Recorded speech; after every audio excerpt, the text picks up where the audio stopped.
Então nós concluímos com esse versículo: de tudo que deve guardar, guarde bem o seu coração, porque dele procedem as fontes da vida. Em Eclesiastes, lá na Bíblia, né, diz que Deus colocou a eternidade no coração.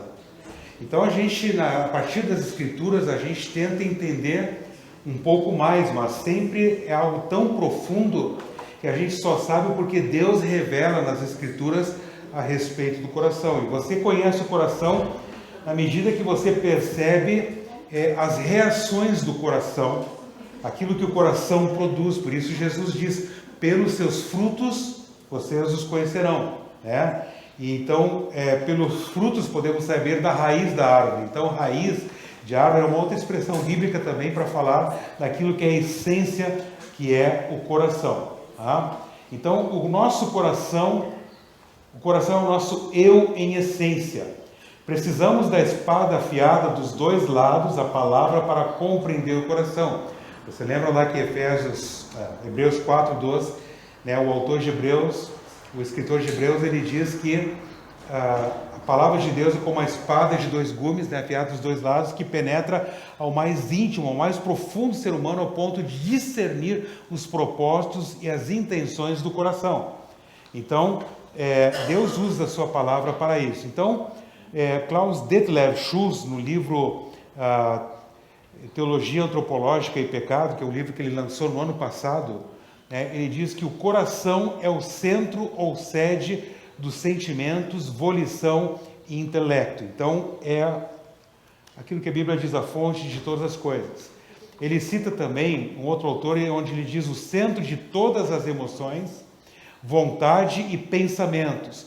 Um centro que os próprios seres humanos não podem controlar ou mudar por conta própria, mas que determina todo o seu sentimento, vontade, pensamento e ação. Então, um ponto assim muito importante é chegar ao coração, né? O Evangelho chegar ao coração. Então, quando nós, por exemplo, fomos para o Mato Grosso ser pastor, é uma paróquia com 3 congregações, na cidade muito bonita, turística, em Barra do Garças, banhada pelo rio Araguaia. No outro lado do rio já é Goiás, onde tinha então a congregação Nova Esperança, lá de cá do rio a congregação Esperança. Até uma vez, a primeira vez que minha filha esteve lá, perguntou: pai, por que 2 congregações tão perto uma da outra? Acho que ficava a 3 a 4 quilômetros. Mas eram culturas completamente diferentes, né? O pessoal no outro lado do rio era o pessoal cor de cuia, né? Então, assim, uma cultura bem interior de Goiás, né? Bem diferente do lado de cá do rio, que era formado por sulistas e mineiros naquela congregação, tá? Então, os trabalhos eram diferenciados. Mas, quando nós chegamos lá, percebemos que, além de um analfabetismo bíblico, né, eles viviam de tal forma que a gente percebeu que o Evangelho não era conhecido. Por volta de 96% dos membros, e talvez um pouquinho mais, eles disseram: não, Deus está feliz comigo porque eu sou um cara bom, eu vou na igreja, eu oferto, coisas parecidas assim. Não, Deus não está feliz comigo porque eu ainda tenho que melhorar algumas coisas na minha vida, né? Não sei se Deus está feliz comigo porque eu não sei se eu ainda fiz o suficiente para Ele se alegrar comigo. Todas as respostas estão focadas no que a pessoa faz ou deixa de fazer. Então faltava a base que mantém uma igreja de pé, que é a doutrina da justificação, que nada mais é que o Evangelho. Então nós precisávamos levar o Evangelho ao coração. E que eu vou dizer agora aqui também é uma coisa assim de pública, porque eles colocavam esses vídeos na internet, então qualquer um podia ver. Quando nós recebemos o chamado, a gente procurou se informar da congregação para ver como é que era e tudo. E tinha os vídeos em que eles faziam um bingo depois do culto. Dentro do culto, finalizando um bingo para arrecadar dinheiro. Daí eu falo: olha, Raquel, os caras fazem bingo lá no culto, coisa diferente, né? Ok, daí chegamos lá. Em nenhum momento eu trabalhei a questão do bingo, porque é uma questão comportamental. Era preciso o Evangelho chegar ao coração. E quando o Evangelho chegou ao coração, foi mudando de dentro para fora. As convicções, né? A questão dos valores, os sentimentos atrelados aos valores e, por fim, o comportamento. Quando estavam fazendo firmagens em Cristo, já tinham mudado, eu disse, vocês lembram como certas práticas que vocês tinham? Como está diferente, né? Bastou que o Evangelho chegasse ao coração que houve essa mudança de dentro para fora. Então, às vezes a gente pode investir em mudanças externas e de repente tem seu momento para trabalhar isso, né? Por exemplo, assim, a lei no seu primeiro uso. O que é a lei no seu primeiro uso? É o freio, né? Quando uma criança está fazendo uma coisa errada, você às vezes tem que usar a lei no seu primeiro uso, ou seja, você tem que frear ela e ela vai deixar de fazer naquele momento, até às vezes pelo medo. Mas não é isso que muda o coração. Ao longo prazo, os pais vão ter que trabalhar a questão do Evangelho chegando ao coração do seu filho. Isso a Raquel vai trabalhar na parte da tarde. Então, há momentos em que há a aplicação da lei, né? Mas o que realmente muda e transforma é o Evangelho chegando ao coração. Então, do coração procedem todos os atos, pensamentos e sentimentos. Aqui é Speer, né? Uma introdução à filosofia cristã. Em nosso coração nós respondemos às mais profundas e últimas questões. E Karl Walter, que é o fundador da nossa igreja nos Estados Unidos, né? Ele é o fundador do nosso seminário em St. Louis também.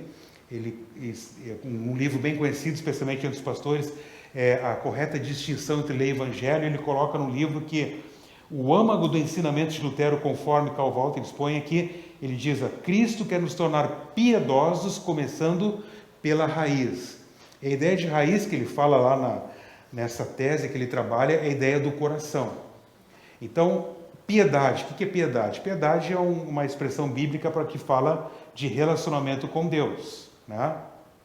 Uma pessoa pia é uma pessoa que tem um relacionamento com Deus. Até tem um livro bem interessante de Spener, né? Pia Desidéria, no século XVII, que trata a questão desse assunto, e depois foi bem desvirtuado. Mas a pessoa pia é uma que tem relacionamento com Deus. A pessoa impia é uma pessoa que não tem relacionamento com Deus. Então, uma pessoa ímpia pode ser até um bom vizinho, um bom pai de família, um professor universitário, um bom cidadão, mas simplesmente não crê em Deus. Para a Bíblia, esse também é um ímpio, não só o cara degenerado do ponto de vista da sociedade, né? Então, ele diz que a piedade essa mudança começa lá no coração. Paulo diz, peço, a segunda oração que ele faz no livro aos Efésios, né? Que por meio da fé Cristo viva onde? No coração de vocês. E ele usa ainda mais duas metáforas, que tenham raízes e alicerces. Com qual propósito? Para que junto com todo o povo de Deus vocês possam compreender. E compreender, lembram, fé reflexa, né? Eu estou cada vez mais compreendendo, tomando percepção do conteúdo, do que significa esse relacionamento com Jesus. Então, peço que Cristo viva no coração de vocês e vocês tenham raízes e alicerces. Então, novamente, citação, Cristo quer nos tornar piedosos, começando pela raiz. Então, aqui você tem uma cebola com mais cara de cebola, né, um corte transversal, e você não precisa cortar a cebola para enxergar a casca, concorda comigo? Você não precisa também fazer um exame interno para enxergar o comportamento seu e dos outros é visível, certo? Então vamos associar a casca da cebola ao comportamento.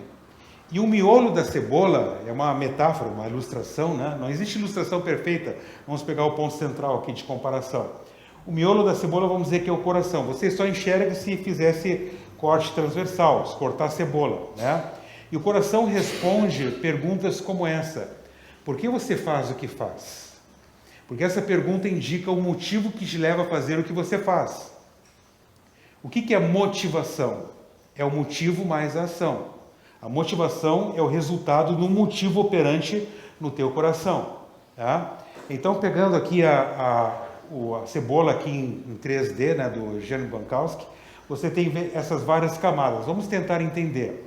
Você tem 3 níveis. O nível fundamental, aqui Bankowski coloca 2 camadas de cebola.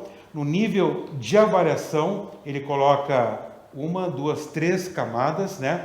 É aquele nível onde já existe uma consciência de certos pressupostos que você está analisando, né? E você tem um nível de atualização, que é o comportamento e os artefatos. O que é um artefato?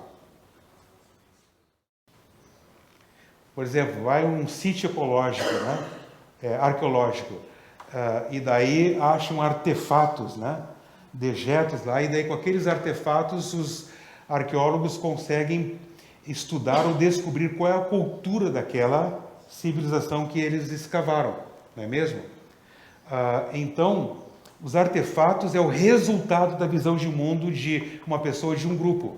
Tem um livro muito interessante do Francis Schaeffer, que se chama Como Viveremos, e ele analisa a cosmovisão, né, de cada sociedade, desde os tempos dos romanos, né, passando por todos os períodos até os tempos atuais, a partir das artes.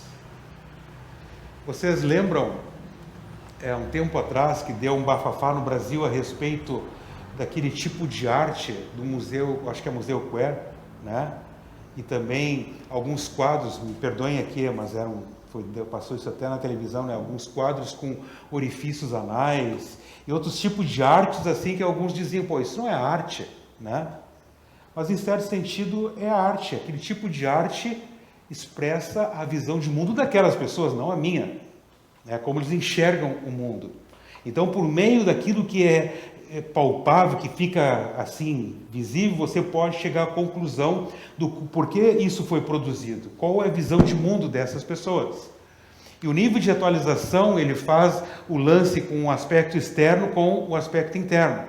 Então, o nível fundamental, você tem o coração, que Bancalço que chama de fidelidade suprema, e os pressupostos que te levam a compreender o mundo, tá? A cosmovisão, que são as lentes através das quais tu enxerga o mundo. Se as lentes forem azuis, tu vai enxergar o mundo azul. Se elas forem vermelhas, vai enxergar o mundo vermelho. Uma maneira de dizer assim, mais simples, né? Daí você tem, no nível de avaliação, as crenças ou convicções, que são aquelas percepções, aquele sistema de referência que já é mais perceptível para você. E essas crenças vão determinar o que é importante na tua vida e o que não é importante, que por sua vez os sentimentos estão ligados aos valores, produzindo comportamento que se expressa em artefatos. Aqui em 2D, a mesma coisa, fidelidade suprema, cosmovisão. O que é real e o que não é real para ti? Crenças. O que é verdadeiro e o que é falso? Valores. O que é bom e o que é ruim? Sentimentos. O que é agradável e o que é desagradável? Comportamento. O que é feito e o que não é feito? E artefatos, o que é coletado. Tá? Muito bem, então o foco que nós estamos trabalhando é sempre o coração. O Evangelho chegando ao coração. Então vejo de trás para frente, né? A pessoa tem determinado comportamento. Por quê? Porque para ela algumas coisas são importantes e por isso ela reage e se comporta dessa maneira. Mas por que essas coisas são importantes? Porque ela crê que essas coisas são importantes, não aquelas outras. Mas por que ela crê desse jeito? Porque há um motivo operante no seu coração que leva ela a crer que isso é importante e aquele outro não é importante.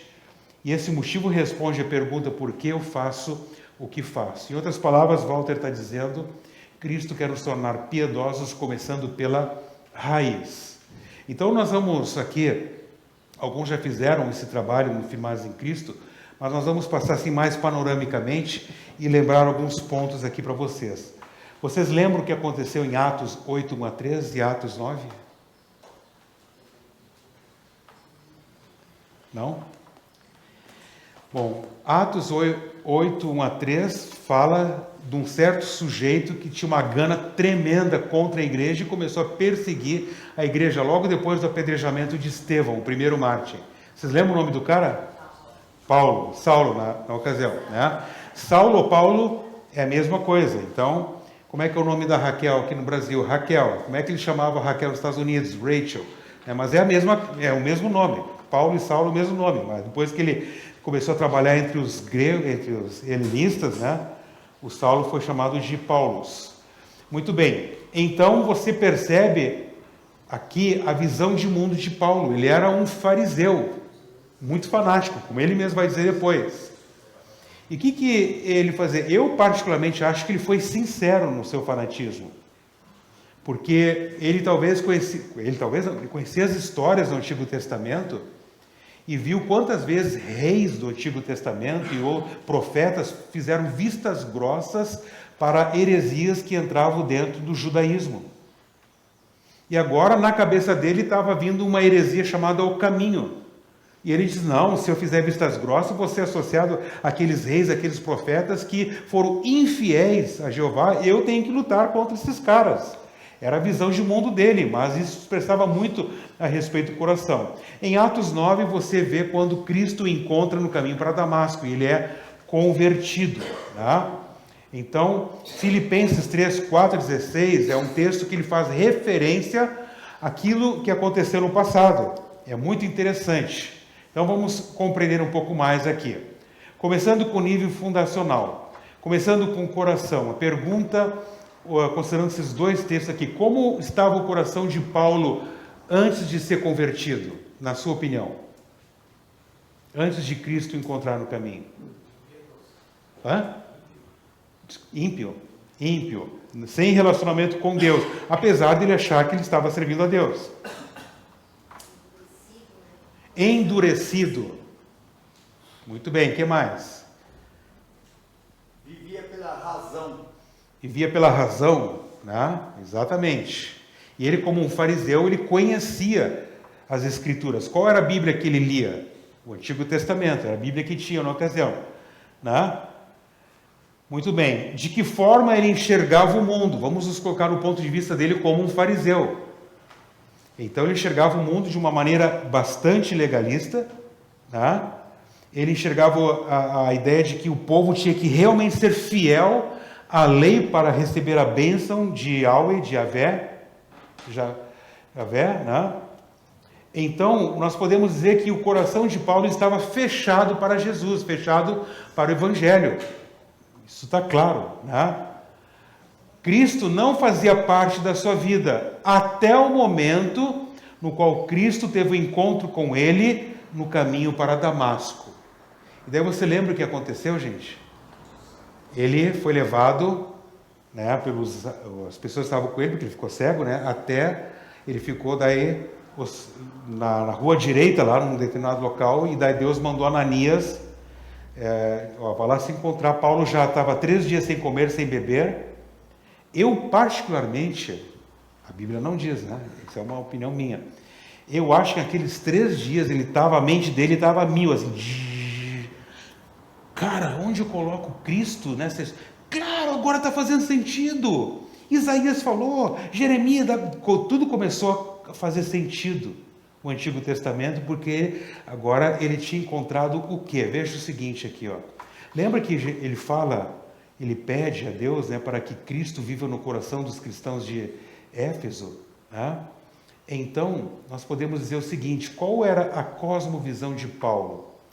Tendo Cristo agora no coração, todo o conhecimento que Paulo tinha, porque ele conhecia a Bíblia como fariseu, eles tinham que decorar o Antigo Testamento, né?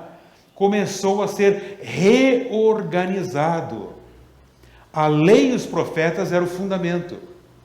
Imagine uma construção. Paulo usa isso como metáfora, né? O fundamento. Agora, Cristo era a pedra angular deste fundamento. Vamos entender bem isso aqui, ó. Lembra que eu mostrei antes aqui para vocês essa elo da corrente? Então, ele tinha vários elos de corrente. Ele tinha um conjunto de verdade. Ele conhecia o Antigo Testamento. Mas o que faltava aqui?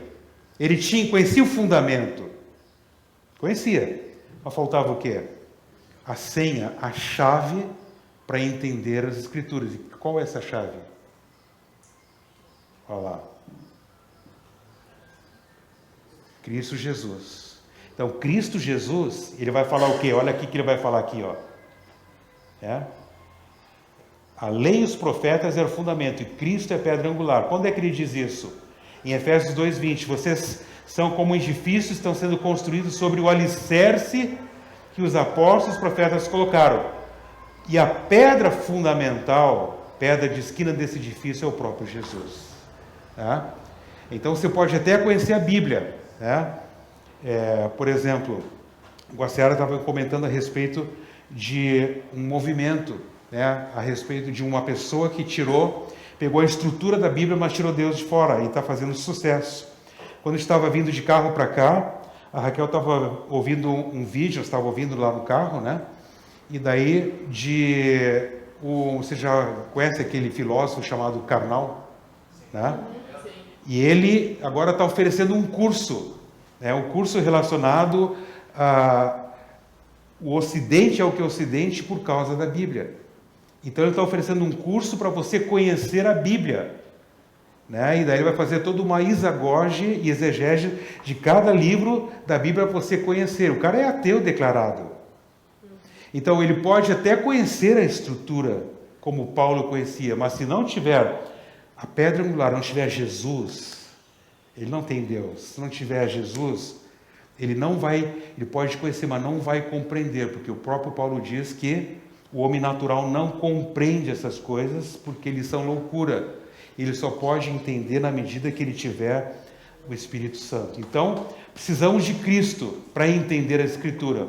Mas podemos até conhecer a Escritura. O diabo conhece a Escritura, mas não compreende. Porque é preciso ter a chave, que é Cristo Jesus. E agora Paulo, ele anos depois escreve aos Efésios, né? E ele fala a respeito disso aí. Então eu acho que lá no caminho para Damasco, ele estava lá em Damasco, durante aqueles 3 dias ele estava pegando essa pedra fundamental e colocando. Ele diz isso lá quando ele defende faz a sua defesa para o rei Agripa, e ele diz que eles pregam nada menos, nada mais sobre Cristo Jesus, aquilo que os profetas, Moisés e os profetas disseram. Então, o próprio Paulo está dizendo que ele encontra Jesus no Antigo Testamento, né? Porque é a pedra fundamental. Agora vem o nível de avaliação. Jesus do coração começou ele agora a reorganizar todas aquelas verdades a partir de Cristo. E daí as crenças de Paulo mudaram, quer ver? Você tem, por exemplo, em Filipenses 3,9, o que Paulo diz lá? Eu já não procuro mais ser aceito por Deus por causa da minha obediência à lei. Opa!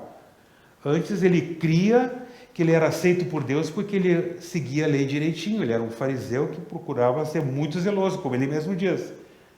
Como é que é agora? Pois agora é por meio da minha fé em Cristo que eu sou aceito. E essa aceitação vem de Deus, se baseia na fé. A crença dele mudou, porque os pressupostos foram reorganizados a partir de Cristo no coração. E o que acontece daí? Você tem os valores. O que muda? Filipenses 4-6, você tem um currículo vitae assim, de Paulo, que é de babá. É como se ele tivesse estudado nos tempos atuais em Princeton, em Yale, em Oxford, em Harvard, e fizesse um pós-doutorado lá. E o cara tinha um currículo assim de fariseu, assim esse é o cara, né? O que ele fala lá? Paulo fala do seu excelente currículo vitae, que no passado tinha muito valor para ele. Mas o que ele fala agora? Vejam, né? Eu vou colocar os versículos para você ver a diferença aqui, ó. Versículo 7. No passado, todas essas coisas valiam muito para mim, mas agora, por causa de Cristo, considero que não tem nenhum valor. E não somente essas coisas, mas considero tudo uma completa perda, comparado com aquilo que tem muito mais valor. O que tem valor para ele agora? Conhecer completamente Jesus, o meu Senhor. Eu joguei todo o resto fora como se fosse lixo, a fim de poder ganhar a Cristo e estar unido com Ele. Você vê como mudou? O que antes era importante para ele agora não é mais. Agora Cristo é importante. O Cristo que ele perseguia agora ele é o grande tesouro dele. Quando o Espírito Santo agiu, quando Cristo apareceu para Paulo e tudo começou a mudar, essas mudanças começam a ser perceptíveis. Os valores começam a mudar. Então, às vezes, a gente quer mudar na raça, na força, né? Aquilo que a pessoa acha importante. Eu estou falando de maneira geral também. A gente quer forçar, às vezes, os membros, vocês têm que estudar a Bíblia. Mas eles nunca vão se interessar em estudar a Bíblia enquanto não acharem que isso é importante. Agora, quando Cristo vai mudando, vai começando a mudar, isso, cara, que coisa tremenda estudar a palavra de Deus. Né?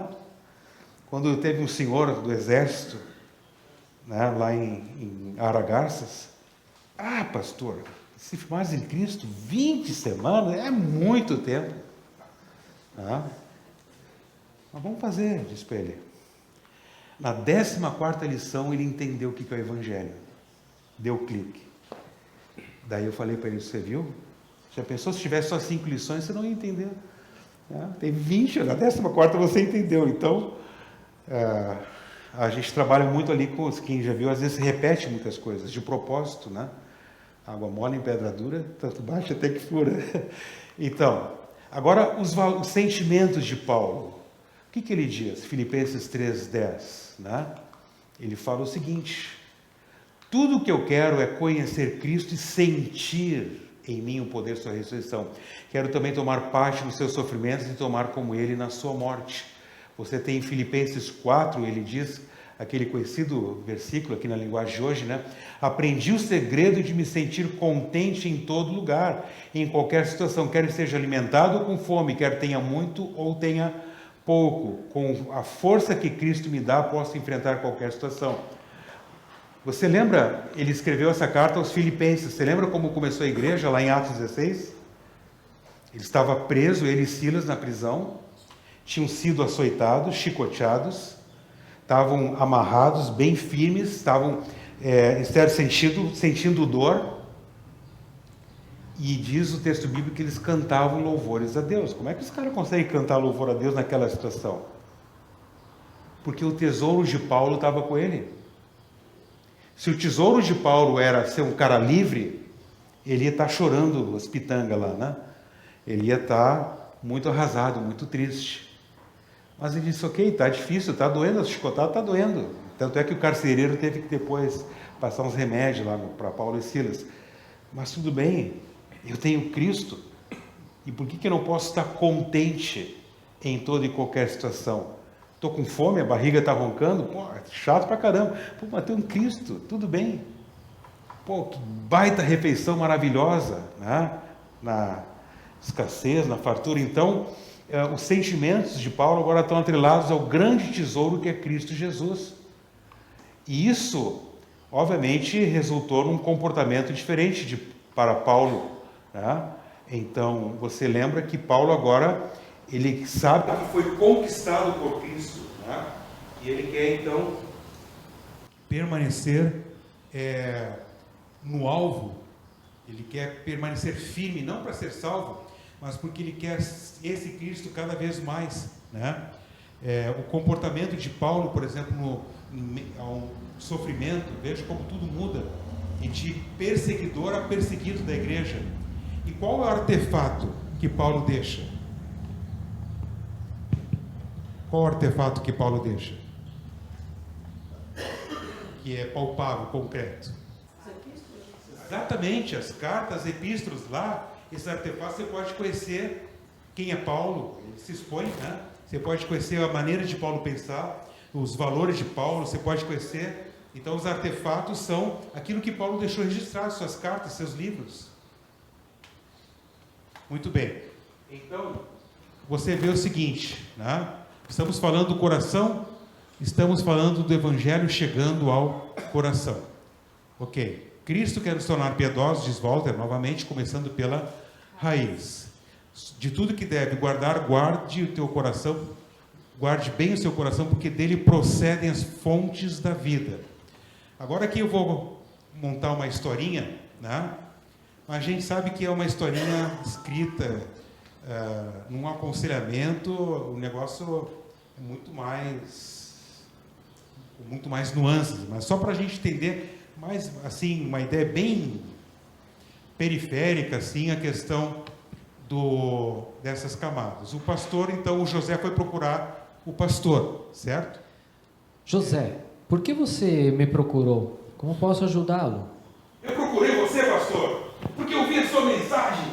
E quando você falou sobre o 8º mandamento, abordou a mentira como pecado, eu fiquei muito desconfortável, muito bravo com você, pastor. Por que, José, você se sentiu tão desconfortável? Vamos acompanhando aqui, amigo, vai passando aqui, nesse sentido.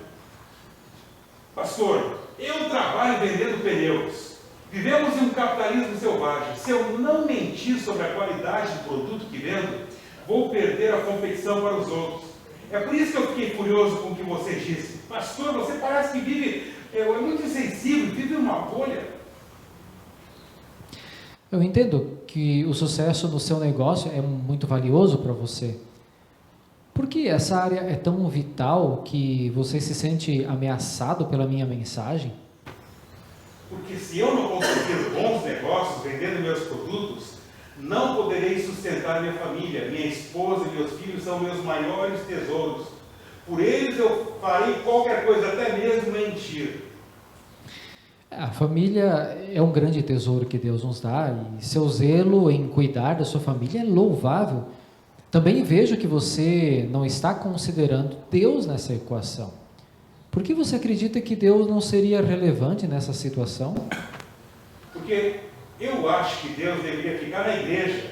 Eu não acredito que ele deveria se envolver nessas questões de mercado, com venda de pneus. Sim, José. Está mais claro para mim como você vê Deus. E sua visão de Deus impacta como você vê a si mesmo e ao mundo ao seu redor. Nunca lhe passou pela cabeça que o que confessamos no primeiro artigo do Credo dos Apóstolos tem uma dimensão prática? Deus nos dá uma casa, comida, bebida, roupas, uma esposa, filhos. Por que você vê Deus como restrito à igreja? Pastor, você sabe, essa é a primeira vez que estou sendo desafiado a ver as implicações do primeiro artigo do credo para a minha vida cotidiana. Na minha visão de mundo, acho que Deus só estaria interessado em saber como estarei com Ele na eternidade. Por que você se deixou levar por essa visão de Deus e, consequentemente, de todo o resto? O que isso pode indicar?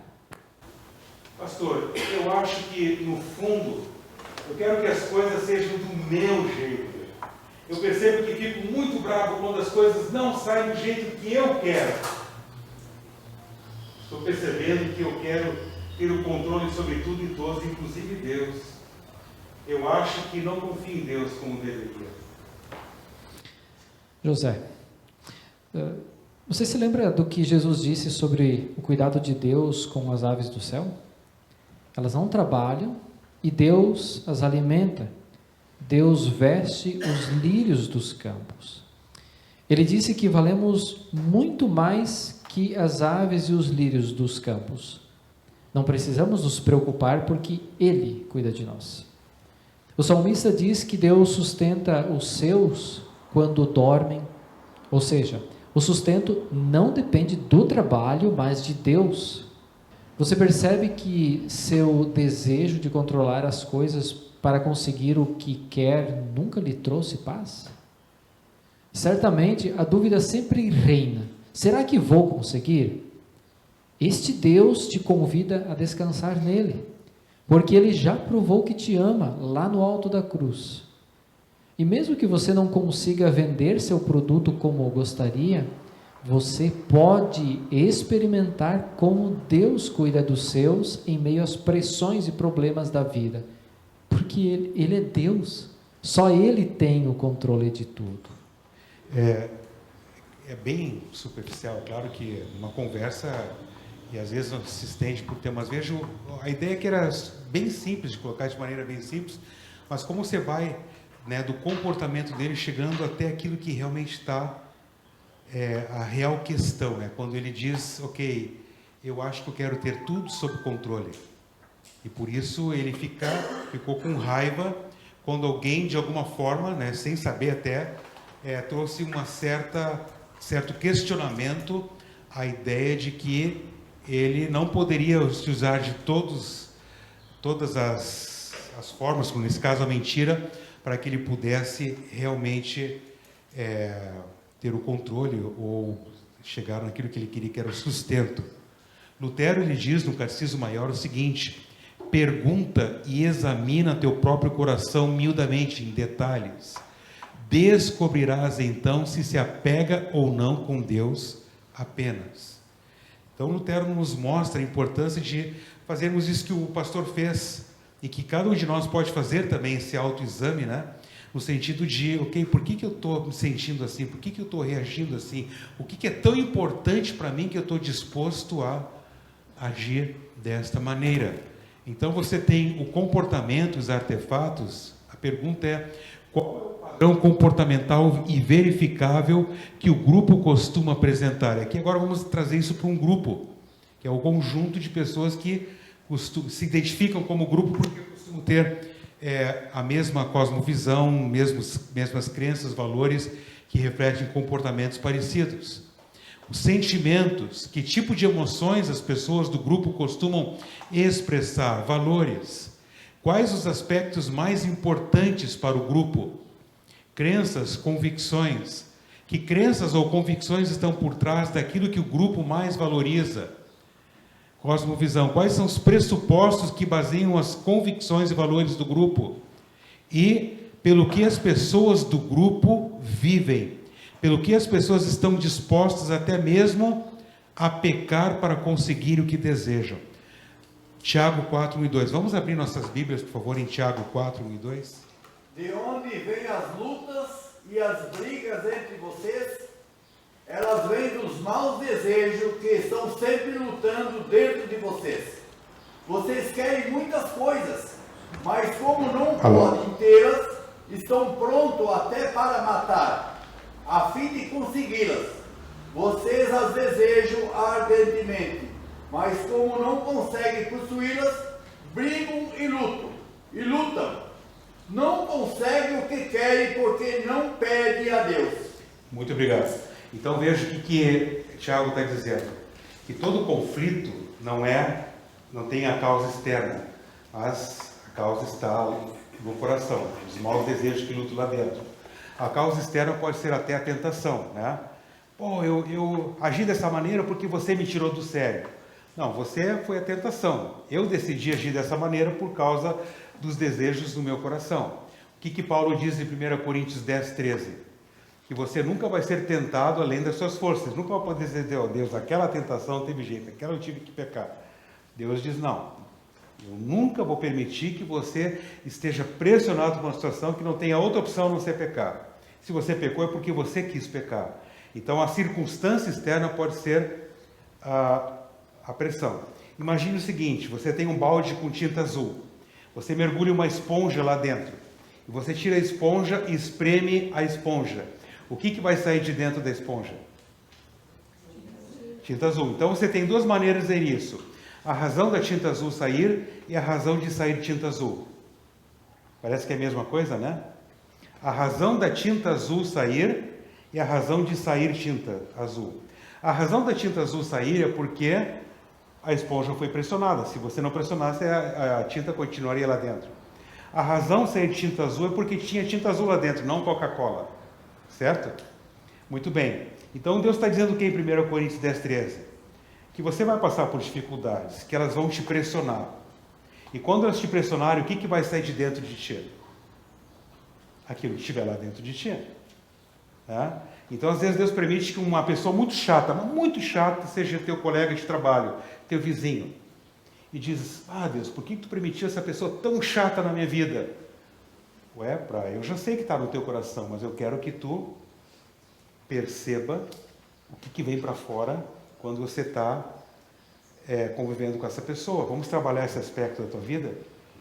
E daí o que diz aqui Tiago? Ele diz que, como eu sei quando eu sou controlado por alguma coisa que não o Espírito Santo? Quando eu estou disposto até a matar para ter isso. Ou seja, se você está disposto a pecar para ter alguma coisa, para fazer alguma coisa, ou manter alguma coisa, é porque um ídolo está controlando o teu coração.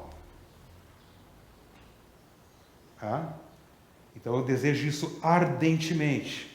Vamos abrir, por favor, em Deuteronômio, capítulo 8, versículo 2. Infelizmente, a tradução ali não é tão boa quanto na Almeida. Alguém tem Almeida aí?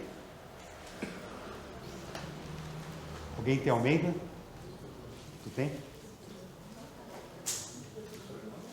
Deuteronômio capítulo 8, versículo 2. Você lembra o contexto de Deuteronômio? O povo de Israel já tinha passado 40 anos no deserto, seus pais tinham morrido no deserto, agora os filhos vão entrar na terra prometida e Moisés prega 4 sermões preparando o povo para entrar na terra prometida. E daí aqui Moisés faz uma lembrança para eles de coisas importantes. Quem quer ler Deuteronômio 8, 2? Vamos ler nas duas versões. Você tem a versão? Almeida. Então lê na Almeida, por favor. E depois vamos ver na NTLH.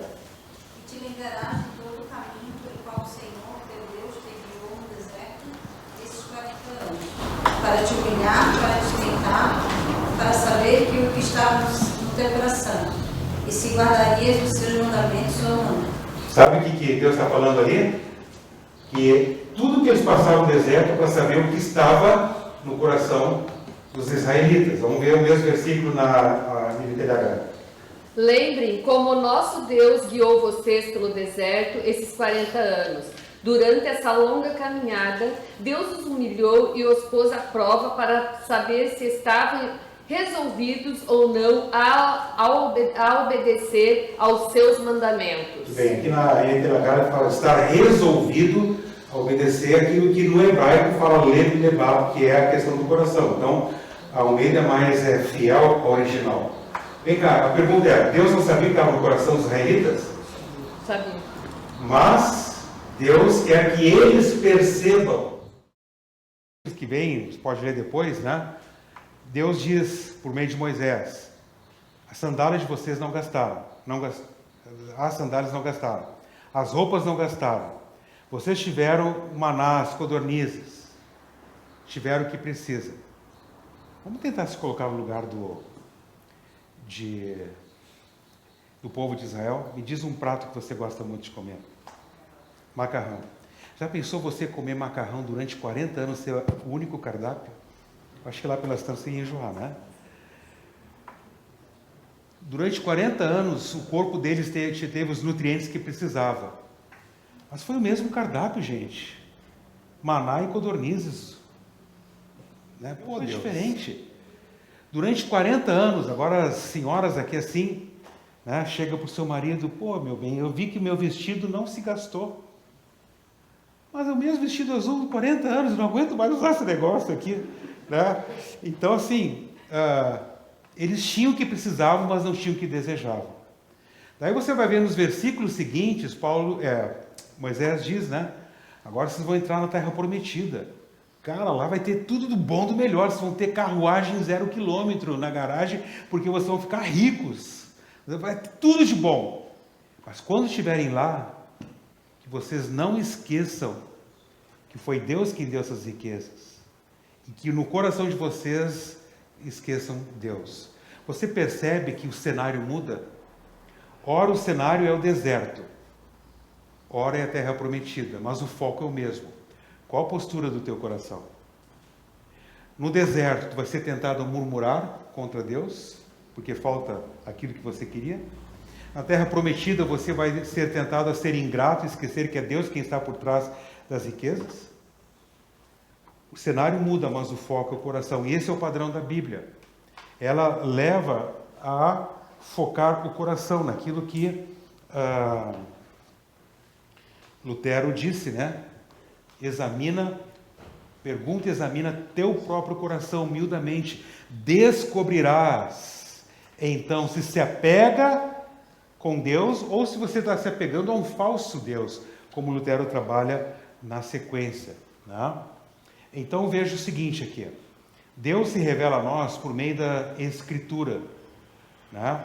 Mas o tempo do Jardim do Éden não precisava ver isso por causa da condição deles, né?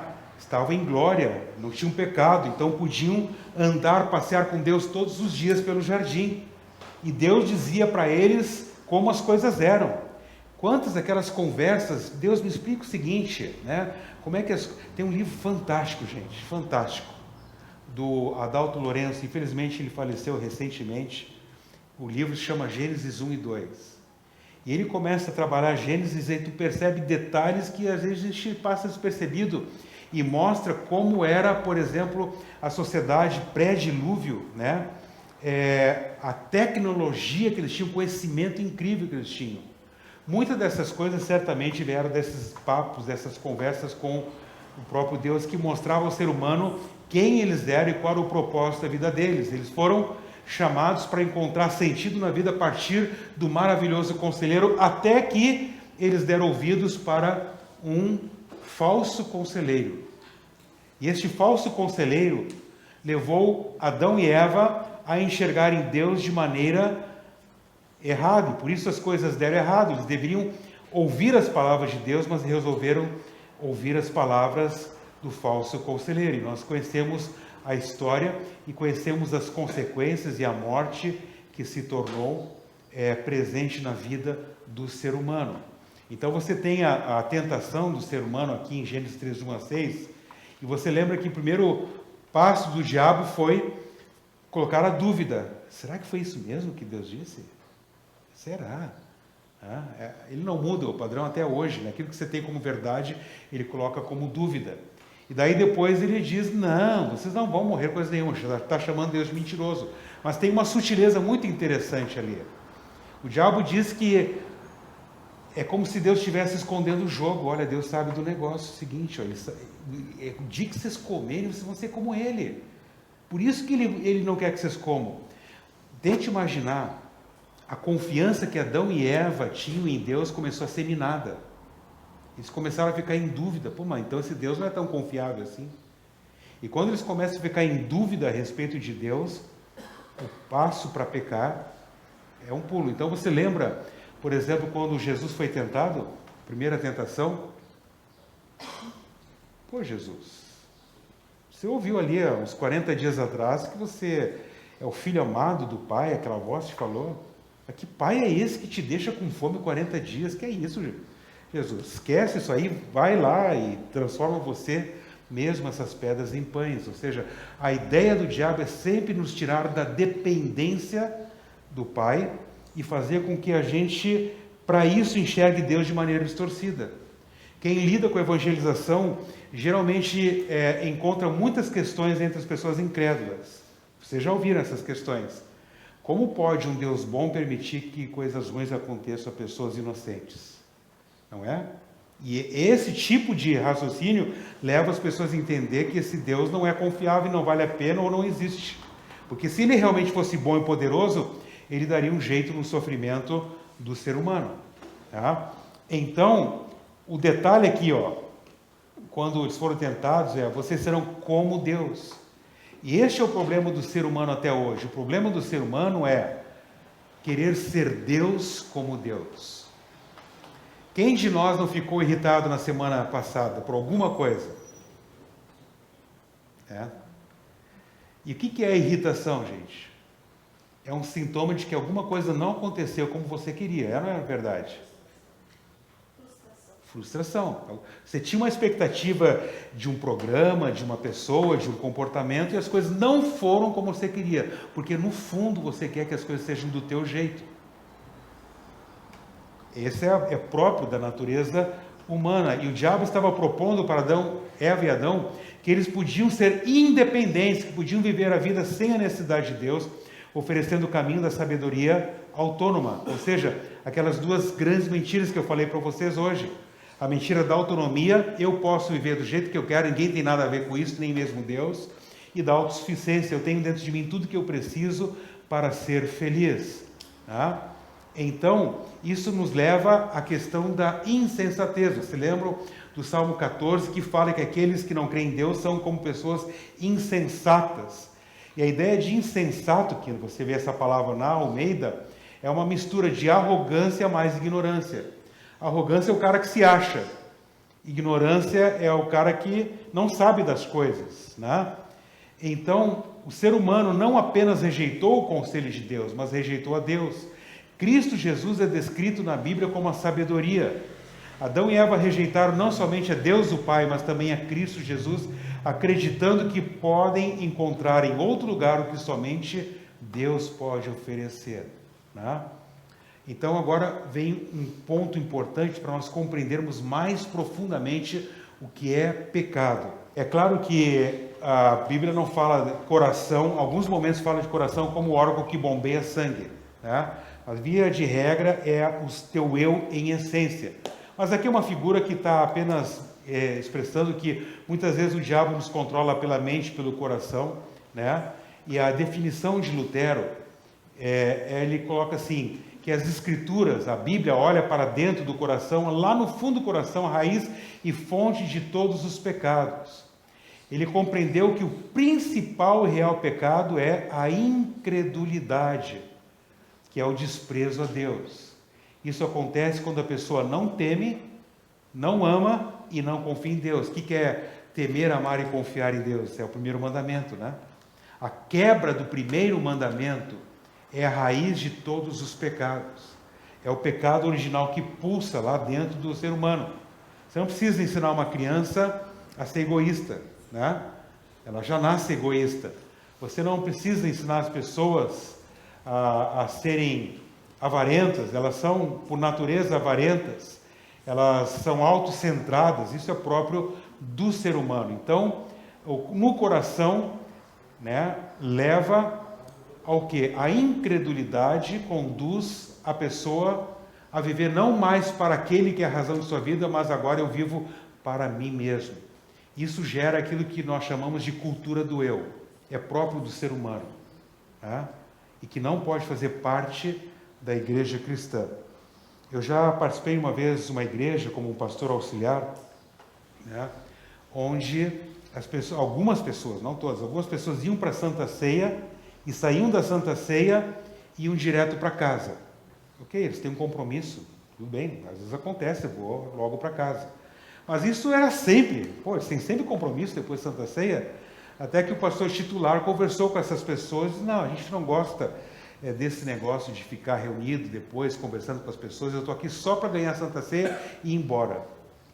E daí Lutero fala, você lembra aquela oração que os pastores fazem depois da Santa Ceia, né, que foi escrita por Lutero, né, nos fortaleça a fé em ti e nos dê ardente caridade, ardente amor. Então Lutero, que escreveu essa oração, ele diz que a Santa Ceia é tanto um dom, Jesus está se doando corpo e sangue na Santa Ceia, quanto um chamado. Agora você é chamado para amar o teu próximo, ardente caridade. E ele diz que se você vai na Santa Ceia apenas para proveito próprio, a Santa Ceia não serve para nada. Porque se a fé é fortalecida, necessariamente a fé atua no amor. E você vai se interessar pelo seu próximo. E amor é relacionamento. Agora, se eu não estou afim de me relacionar com o próximo, então, na verdade, você está brincando lá de Santa Ceia. É o que Lutero diz, né? Então, muito interessante a questão do egoísmo, do egocentrismo, é próprio do nosso coração. A postura do coração nos leva a um comportamento egoísta, né? E Lutero diz que essa incredulidade, esse egoísmo lá no coração, ele vem à superfície com o mais escandaloso pecado, que é a ingratidão. Quando nós não reconhecemos que é Deus quem está por trás de todas as bênçãos. E daí, já que o grande pecado é a quebra do primeiro mandamento, nós temos que entender mais profundamente o que significa não ter mais Deus como a razão da minha vida, mas ter um substituto, que nós chamamos de falso Deus ou ídolo. Você sabe o que é isso? Não percam, hoje à tarde, certo? Mas no início da tarde, nós vamos ver algo muito importante, que a professora Raquel vai trazer sobre a questão de pastorear o coração dos seus filhos. E um ponto muito importante que cabe aos pais. Na cultura brasileira, né, e também eu creio em outros países, né, no geral, assim, na sociedade, nós tendemos a terceirizar a educação para a escola e para outras pessoas. Não é verdade? E às vezes isso acontece com pessoas dentro da igreja. Terceirizamos para o pastor, para a escola bíblica infantil, eduque meu filho, mas a questão de pastorear o coração dos seus filhos, essa visão bíblica do Shema Israel, Deuteronômio 4, Lutero captou, escreveu o catecismo, como o chefe de família deve ensinar essas verdades com toda a simplicidade de sua casa, começa com o papel dos pais. Mas para que isso aconteça, os pais têm que estar também com seu coração sendo pastoreado por Jesus.